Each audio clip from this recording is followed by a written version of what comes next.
Repentance is not really sorrow or regret. The Bible says godly sorrow leads to repentance. The Bible doesn't say godly sorrow is repentance. You see, there's everyone, if you're a human being, you feel shame, guilt, and remorse. Not by choice, it's pre-programmed. There's no virtue in it because it's not a choice. It's constitutional. It's because of our conscience. I remember when I was living in sin and disobedience to God and living the worst life a sinner could possibly live, and I had shame, guilt, and remorse. But I persevered in my sin despite it. So shame, guilt, remorse, these things, that's not repentance. It's not just regret. Now, in order to have true repentance, there needs to be shame, guilt, and remorse. But those things in and of themselves does not constitute true repentance. We have stories of false repentance in the Bible. There's a false repentance. We have the story of King Saul. He said, I have sinned against the Lord, now honor me before the people. See, he was still concerned with himself. Honor me before the people. He wasn't willing to let his truth self be revealed. That's pride. When a person has true repentance, they're willing to be revealed for what they really are. And they're not concerned with the opinion of the people. They're concerned about the opinion of God. When a man truly repents, he doesn't say, I have sinned, now honor me before the people. Saul had false repentance. The Apostle Judas said, I have betrayed innocent blood. Then he goes and he hung himself. He had emotional regret. He had shame, guilt, and remorse because of what he had done. But he wasn't serving God. He was still serving himself. Because if he was serving God, he wouldn't have killed himself. If he was serving God, he would have given the rest of his years to the Lord. He wanted to escape the emotional pain. He wanted to escape the emotional grief. He was still as self-centered as he always was. He was still as selfish as any sinner. He had false repentance. So what is true repentance? What is repentance? Repentance is a radical change of heart. It's a rejection and an abhorrence and a renunciation of all sin, high and low, big or small, inward or outward, a rejection of all sin. It's a change of mind about sinning. It's when a person makes up their mind to obey God. It's a radical decision of heart to forsake everything and follow Christ. To turn from selfishness, being self-centered, to loving God because of who He is and because He's what He's worthy of, and because of loving our neighbor, because of their value. When a person repents, truly repents, they forsake all of their selfish ways. The Bible talks about every man is turned aside to his own way. Their own way. When a man truly repents, they are no longer governing their own life. They are now under the governing of God. They're not living their own way. They start to walk in the ways of God. True repentance is a departure from iniquity. The Bible says, let everyone who names the name of Christ depart from iniquity. That name, Christian, means something. And it doesn't mean I have a Bible, I go to church, and I have some Christian bumper stickers. That's not what that name means. It means I am a follower of Jesus Christ. And Christ lived a life of holiness and obedience. He learned obedience by the things that He suffered. He said, not my will, but yours be done. He says He always did that which was pleasing to His Father. Are we followers of Christ? Can we say that? Not if we haven't departed from iniquity. Not if we haven't turned from sin. So repentance is a change of mind. The Bible says sinners have a carnal mind. And the carnal mind doesn't please God. They're minding the things of the flesh. They're setting their mind on the things of the earth. Repentance is a change of mind. We set our mind on the things of God. We no longer have a carnal mind and live carnally. Repentance is a return to obedience. It's a complete submission. It's total surrender. It's not something that's half-hearted. It's not partial.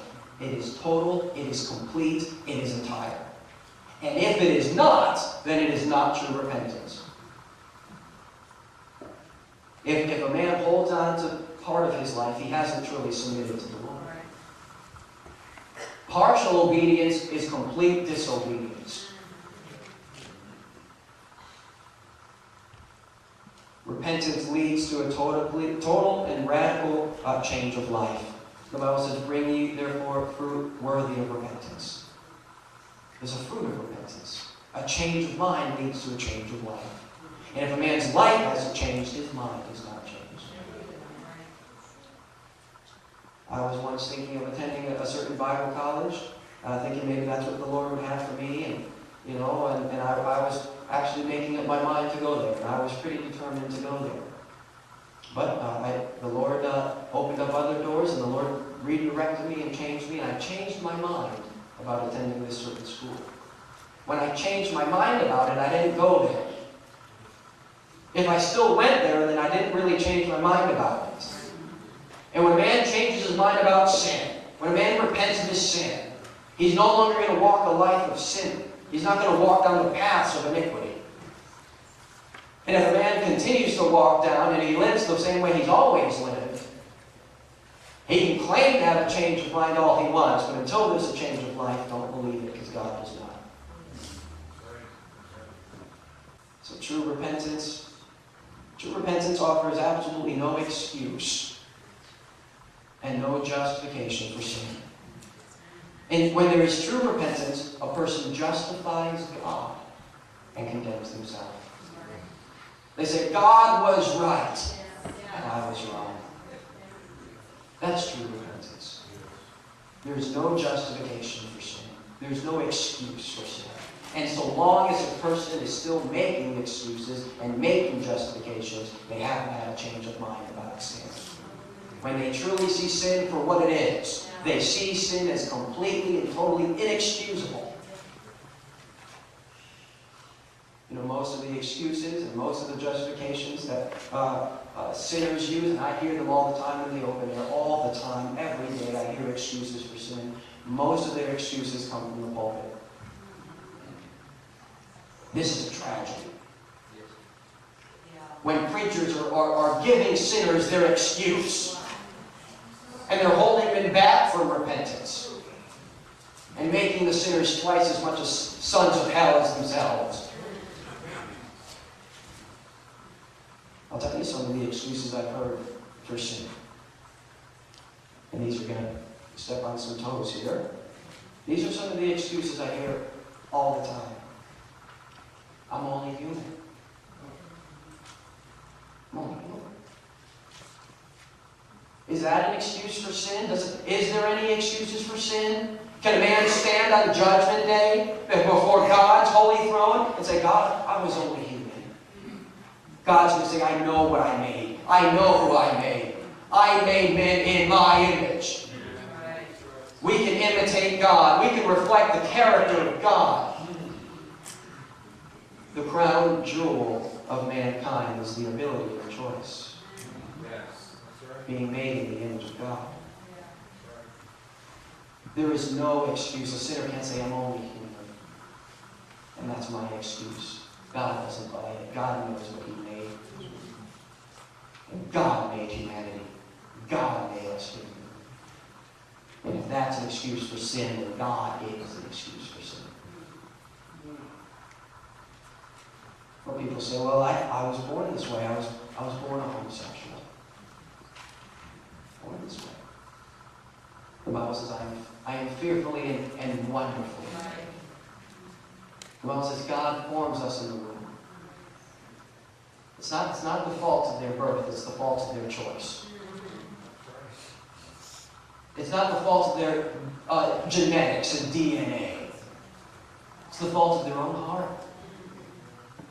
Out of the heart proceeds fornications, blasphemies, and adulteries. They're originating their own sin out of their own heart. And the Bible says, Romans 1:26, homosexuals do that which is against nature. It's a misuse and an abuse of the human nature God has given us. It's a corruption of ourselves. Another excuse we hear when there is no true repentance and they're making excuses, well, you can't stop sinning. You can't stop sinning. What does the Bible say? No temptation is overtaking you, but such that is common to man. And when you are tempted, God provides a way of escape. He never allows you to be tempted above what you're able to bear. Before every sin, there's a temptation. And a temptation is the choice to obey or disobey. To gratify your flesh or to deny yourself. Before every sin, there is a choice. There is a temptation.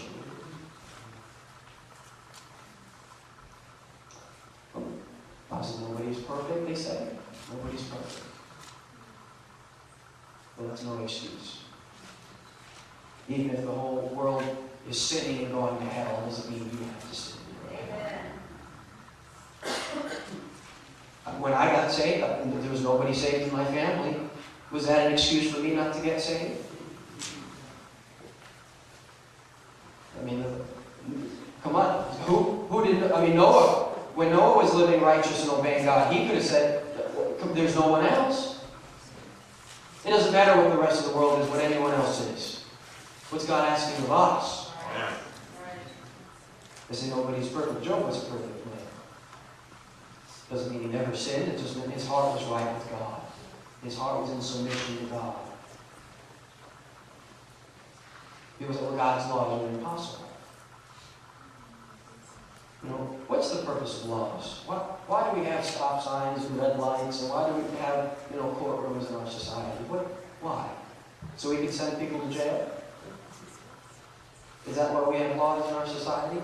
No, it's to protect this community, to promote the well-being of the community. God gave us laws. It says in Deuteronomy, for your good. For your good. Stealing is bad for us. Adultery is bad for us. Murder is bad for us. Love is good for us. Well, if God gave us impossible laws and then He punishes disobedience, then God is not seeking our well-being. God is seeking our destruction. He's not seeking our destruction. He's seeking our well-being. The Bible says His commandments are not grievous. But He supplies the ability. It says love fulfills the law. The law can be fulfilled. Love fulfills the law. And what does God require of us? Love God with all your heart, soul, mind, and strength. And love your neighbor as yourself. He doesn't require you to love Him with something you don't have. He requires you to love Him with what you do have. With all your heart, all your mind, all your soul, all your strength. Love God to the best of your ability. And love your neighbor as yourself. No, on Judgment Day, sinners cannot stand before God. And God says, why did you break my laws? Why did you disobey my laws? They can't say, because God, your laws are impossible. They'll have no excuse. So when there is true and genuine repentance, the mouth is stopped. And there's no more justification. And there's no more excuse. But we justify God when we condemn ourselves. We say God was right in all that He did. We were wrong in everything. Repentance is not an emotion. Repentance is a choice. It says in Matthew 11:20, the Lord Jesus Christ upbraided the cities where most of His miracles were done because they repented not Why would he rebuke them for their repentance? Why would he rebuke them for their lack of repentance? If it wasn't because it was their own choice. Repentance is not an emotion. It's a change of heart. It's a choice. It's their own fault. Those who don't repent, it's their own fault. It's not God's fault. God is not responsible for the impediments of the world. The Bible says God is calling all men everywhere to repent. God is not responsible for the fact that our country and our cities and our towns have not repented of their sins. They are responsible. It's their fault because it's their choice. It's a foolish choice. It's a selfish choice. But it's a personal choice. It's not that the impenitent cannot repent, but that they're unwilling to repent. Their problem is unwillingness, not an inability, it's unwillingness. They're not cripples, they're criminals. They're not victims, they're rebels. Jesus said, bring those enemies of mine that would not have me to reign over them and slay them before me. He didn't say bring those enemies of mine that could not have me to reign over them. He said bring those enemies of mine that would not have me to reign over them and slay them before me. We see true repentance in the Bible. King David, he took full responsibility for his sin. He said, I have sinned. It was his own fault. It was his own choice. He committed adultery. He killed one of his own subjects. And he saw what his sin was doing to God. He said, against you and you only have I sinned. He saw what his sin did to God. And when a man truly repents of his sin, he sees the disgrace and the dishonor he's brought to God. He sees how God is worthy of all of his life. And he has robbed God of what he is worthy of. When a man truly and sincerely and honestly and humbly repents of his sin, he sees what he has done to God himself. We see even the Apostle Peter denied the Lord 3 times. And the Lord restored him. Says, Peter, do you love me? 3 times. Peter denied him 3 times. Jesus asked him 3 times. Do you love me? Peter was restored back into a loving relationship with Christ. That is what repentance is. It is the beginning of a love relationship with God. Of a loving relationship with Jesus Christ. When he becomes our focus, he becomes our life. He's the center of all that we do. Or as one preacher said, he's not just one of many interests. He is the supreme interest of our life.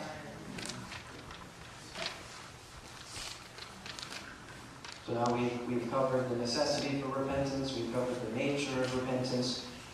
Now I'd like to get into the motive of repentance. Why should we repent of our sins? Should we repent of our sins simply to escape hell and gain heaven? If a man repents of selfishness with a selfish motive, is he really repenting of selfishness? You can't selfishly repent of selfishness. Why should we repent of our sins? So that we can have the blessings of God? Because of what sin is. We should repent of our sins for the same reason God outlawed sin. Why did God outlaw sin? Because he sees the destruction it brings to his universe. He sees the chaos and the disorder of adultery and fornication and stealing and theft and lying and adultery. He sees the destruction of it. God outlawed sin because of what sin is. And that's why you ought to repent of your sins. Because of what sin is. I remember being at the age of 15 locked up in a jail cell and facing many years in jail that the Lord delivered me from. But before, and I was praying out to God, God, save me from this. This is more than I can bear. This is too much for me. But my focus changed. The Holy Spirit working on me, convicting me, changed my focus. And I said, God, change my heart. I can't live this way anymore. I just can't live this way anymore in sin.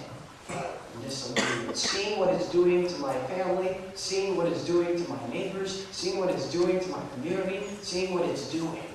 I just can't live this way anymore. And I said, God, even if I have to go to jail for the rest of my life, I cannot live this way anymore. So my motive was to forsake sin because of what sin is. People need to realize their sin hurts their neighbor, that their sin dishonors God. That sin robs God of what He deserves. That sin robs God of the service that He's worthy of. And that sin is breaking the very heart of God.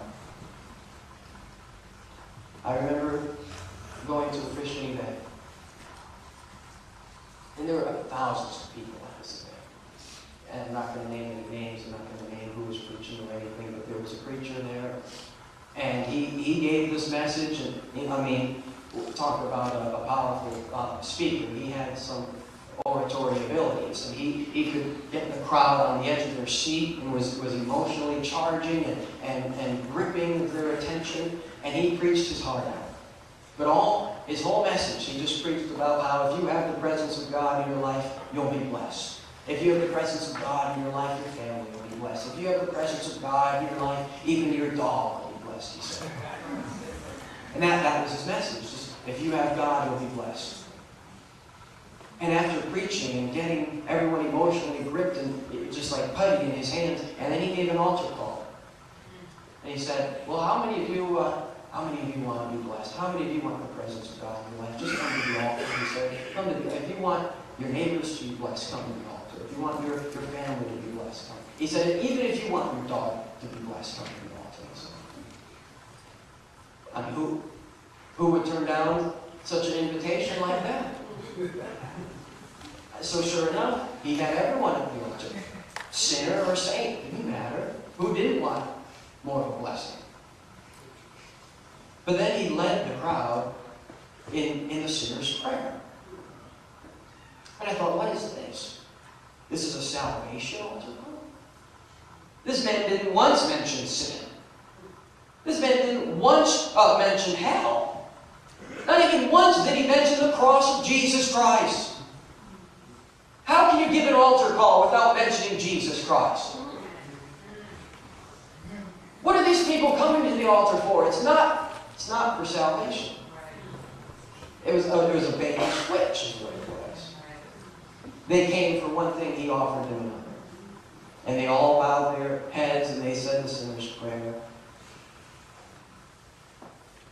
And they never heard the gospel.